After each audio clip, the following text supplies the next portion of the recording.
Welcome back, Focus Learners. Today's explainer is, well, it's a bit of a wild ride. We are doing a deep dive into the current year-to-date headline news trends, specifically those intense USMCA tariff disputes happening right now in Washington, and we're going to connect them to something entirely unexpected. We're looking at the completely surprising link between macro-level trade wars and, of all things, local Ontario waste logistics.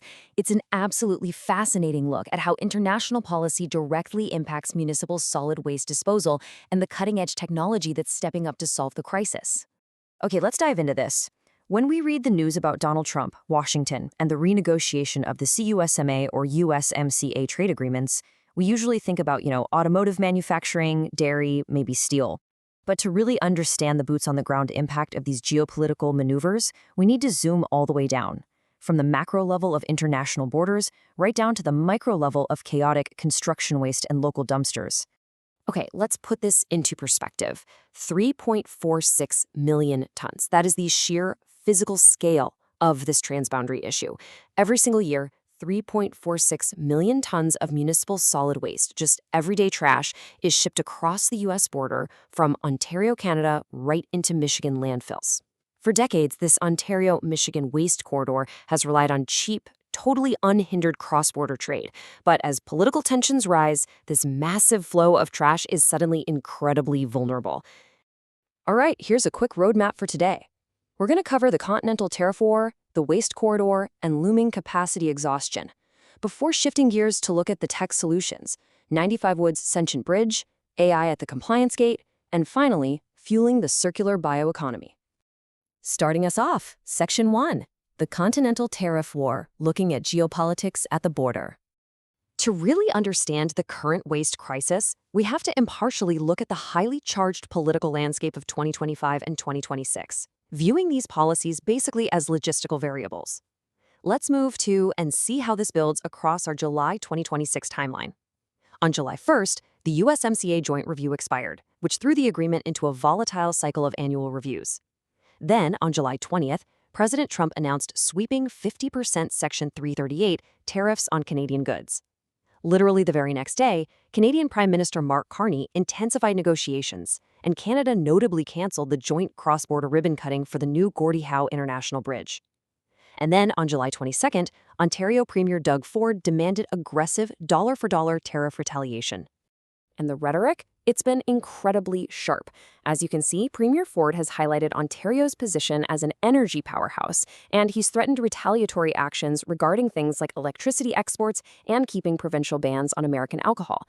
Now, regardless of where you stand politically on this, the objective reality here is that the border is experiencing severe, unprecedented instability.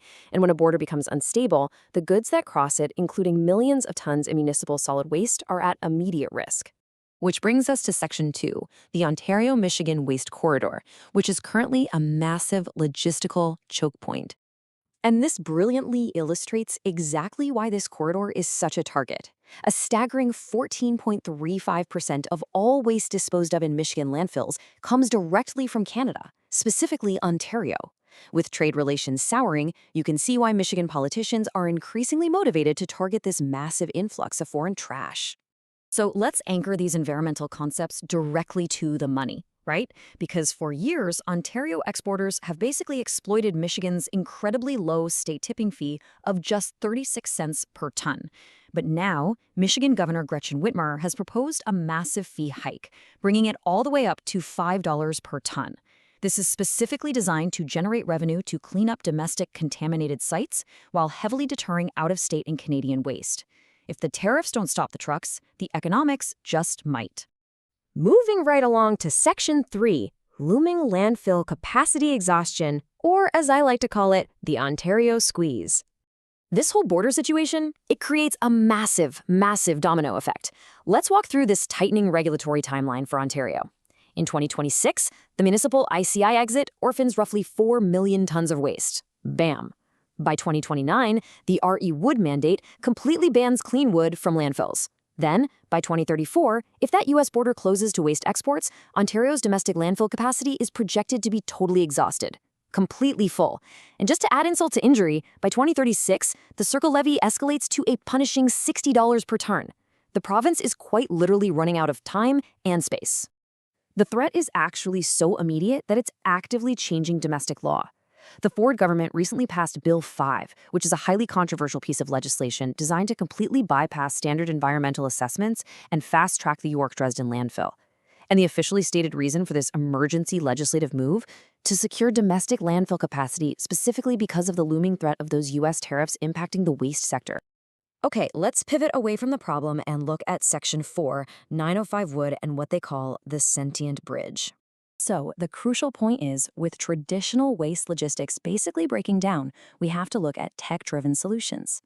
905 Wood operates what they've dubbed the sentient bridge.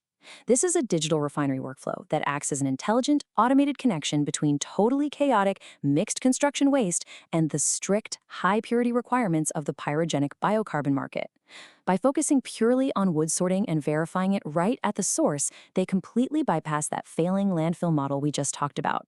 Let's ground the solution in absolute financial reality, because the numbers here are just wild. Under that escalating circle levy, dumping mixed waste costs $60 per ton. That translates to nearly $1,150 for a single walking floor mothership load. But verified clean wood? That drops to only $10 per ton, or roughly $191 per load. By definitively proving their loads are clean wood, 905 Wood generates a staggering $1,034 in savings on every single delivery. But the real question is, how do they prove it consistently enough to keep the regulators happy?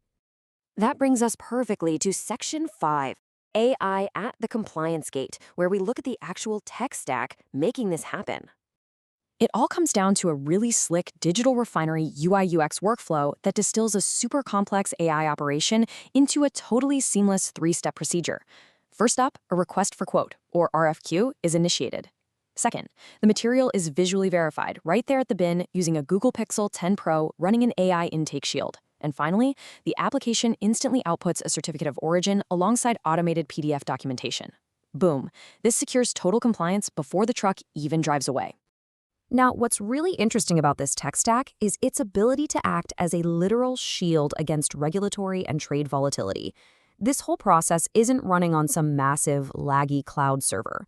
It is operationalized directly on the Google Pixel 10 Pro, utilizing that crazy fast 3nm Tensor G5 chip and running Android 16. It uses the LiteRT AI stack for on-device edge classification, which they call the L1 intake shield. It then backs all of that up with L3 explainable compliance using AlloyDB RAG to ensure it meets every strict environmental law, locking in the absolute lowest legal disposal rate. It's incredibly smart. And finally, Section 6, fueling the circular bioeconomy, where we look at the actual scale and impact of this tech. Take a second to think about this number, $206,800. That is not a yearly figure, guys. That is the weekly fleet-wide circle levy avoidance achieved by 905 Wood. Just by deploying this AI workflow across their 50-unit walking floor fleet, they can completely bypass traditional transfer stations and landfills. Instead, they deliver densified wood chips directly to biohubs. Through this super precise, tech-driven diversion, 905 Wood essentially secures Ontario's industrial leadership in the global circular bioeconomy, and they remain entirely insulated from Washington's chaotic trade wars. Which leaves us with this final, really vital question based on everything we've uncovered from today's sources. As international tariffs actively threaten to close the Ontario-Michigan waste corridor, and as domestic landfills inch closer and closer to total exhaustion, it's no longer just about where you put your trash. It's about data, it's about verification, and it's about resilience. So if the borders close tomorrow, is your infrastructure smart enough to survive? Thanks for diving into this explainer with me, Focus Learners. Keep analyzing, and I'll see you in the next one.